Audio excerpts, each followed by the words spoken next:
Now here we have a beautiful EG hatchback that's powered by B20 VTec with 1-up pistons and B18c1 GSR cams. It's in for a rebuild and refresh, so of course we have to compression test before we start work, right? Yes. And of course, as expected, we found something wrong with it. And so we had to pull the engine and start to work right away. So now the engine is off. And of course, this is going to be a fun series and an interesting one for you guys because this is a B20 VTec with a GSR B18c1 cams that I can't wait to degree with you guys. So for now, let's disassemble this and find out what's wrong.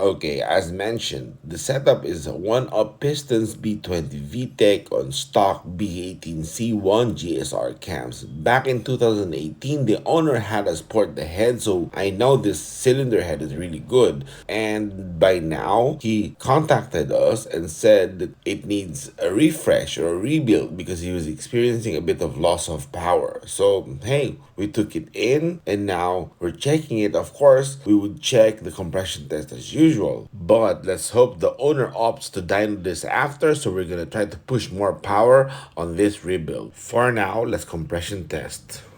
All right, here we go.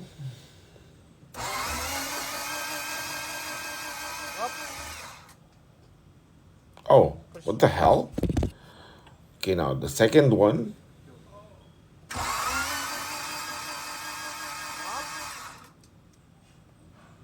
Yep, I think I know what's wrong with this.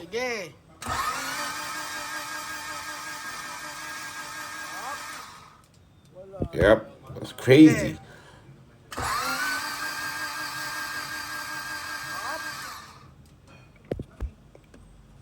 Wow. Wow. And yeah, the third person on the video is saying, what if we didn't tighten up the compression tester? And my colleague said, on all fours, impossible. So now we pulled the engine off here. It's all empty from the engine bay. And now it's on the stand. All the accessories are removed. So now we can disassemble this with you guys. So let us see what's going on inside this engine. Okay, now let's pop off the valve cover. Let's go, let's go. Wait, hold the oil cap there. Okay, there you go. And this the B16 head, the owner has had a B16A that's Gen 1. That's why you can see on the cam rail or the cam cap rail is a Gen 1. So you can tell that by the cam cap rail. The EG and even the GSR is a Gen 2 upwards looking. Okay, we time lapse this because it's gonna take too long. We've got to remove this one by one, and then we can start inspecting it, right?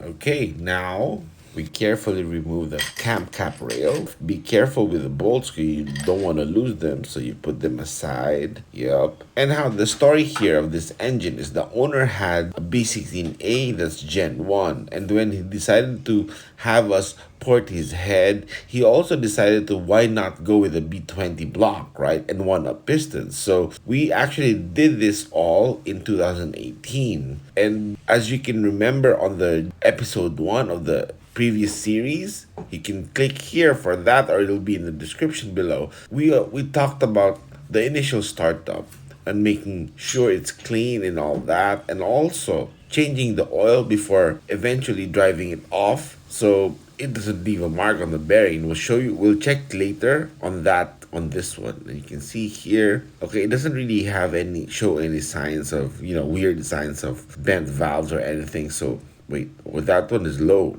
All right, so now we have a few ideas. Okay, let's keep going now for this. I mean, now we gotta start pulling or untorquing the head studs so that we can slowly remove the head from the block. All right, so now here We loosen this hand tight first, or hand loose, Now we just, try to, there you go. All right, now we carry the head. Yep, there you go. And yes, no copper spray here. Okay, wait, let me move get the other stuff. Like, let's remove the head gasket. Okay. Then we look at the piston tops really close to see if there's a piston to valve contact, even if it's just a little. If it's enough to actually bend the intake valves or the exhaust valves, then we know the reason why there is zero compression. And actually now we're seeing signs. Let me show you quick. Let me unclip the phone from the stand and show you. Here, look at this. On piston number 1, initially it seems like there's no contact, right? But you can see here, this close there, you can see that. There's slight cleanup on the carbon. And it seems like all of the intake has that mark. It's just a small mark, but it's enough to tell you this might have a bent intake valve. So, yep. And here we are with the pistons removed, and we're gonna inspect that later. We're gonna remove the crank first. Here it is. The pistons are all removed now. So we gotta untorque the mains. Okay. Gonna let this play first because hey, like everyone, that clicking sound when you loosen it is actually this as satisfying as the torque wrench when you're tightening it, right? Yep. Okay, now let's go faster. Yep. Now let's see.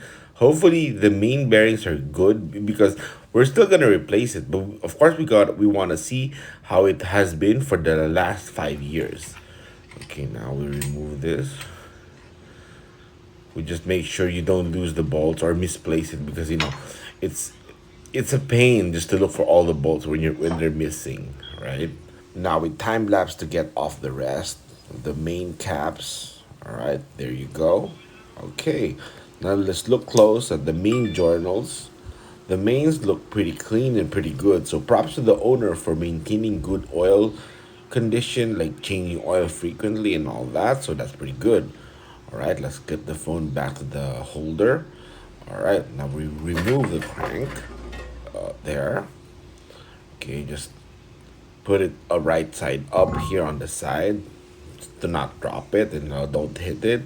And now let's unclip the phone so we can show you guys the main bearings. Okay, that's pretty decent, right? But we're also still gonna replace it. So now let's go check on the pistons. Let's go. And now here we are with the pistons all laid up at the workbench. And now wait, let's remove the caps here. Now it's all ready. We're gonna show you as we inspect the rings and the bearings. Okay, let's clip the phone here and let's look at this. There's number 1.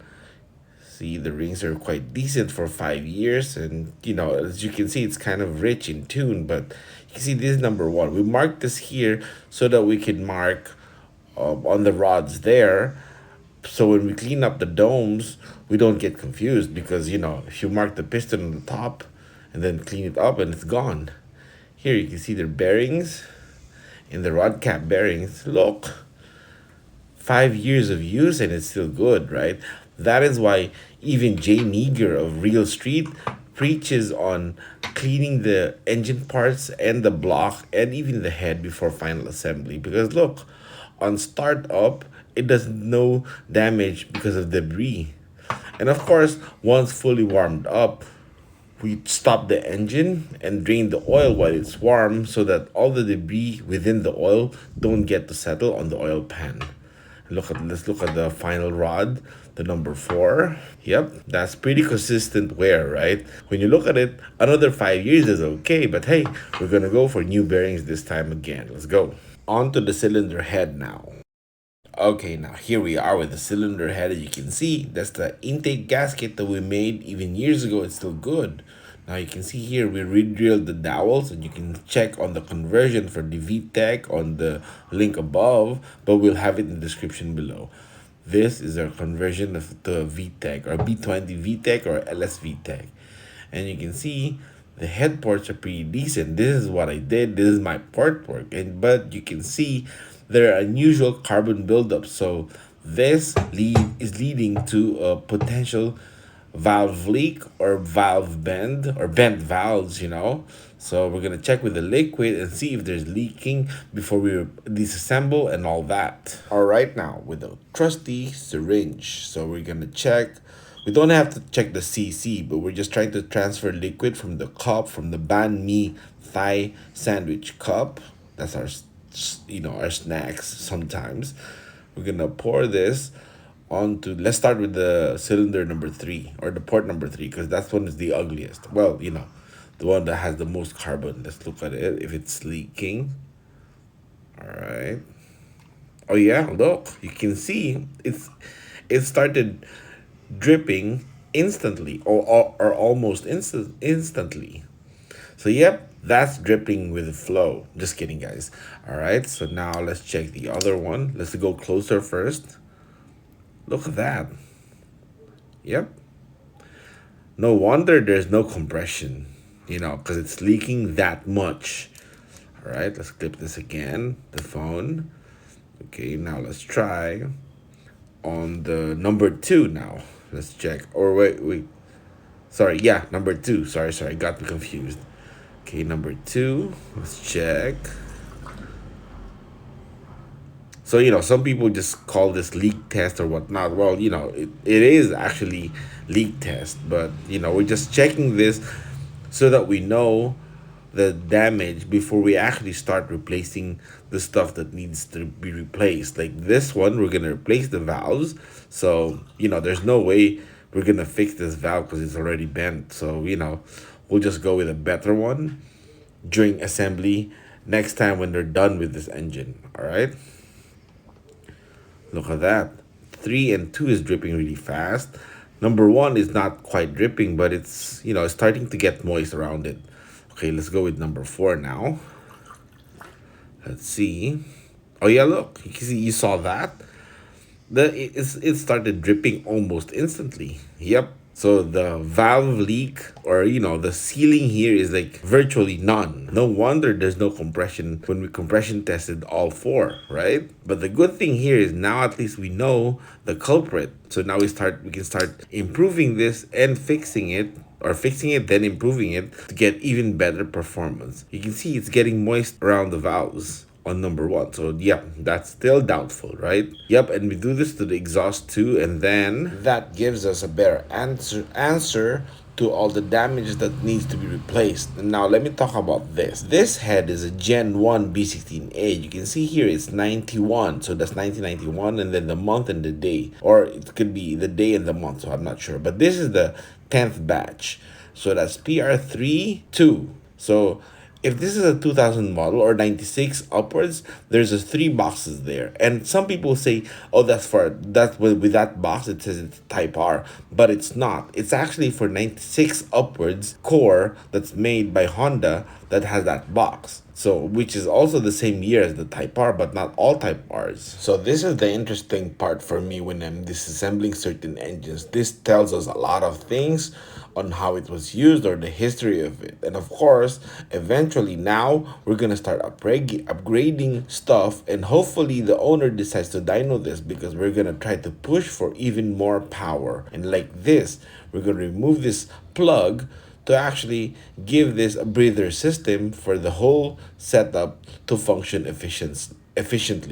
And so you guys gotta subscribe and hit the like button so that when the next episode is up, and we're gonna start working on the head and the pistons and even the bore and the deck. And as soon as the next episode is done, what's next. You can just click here for that.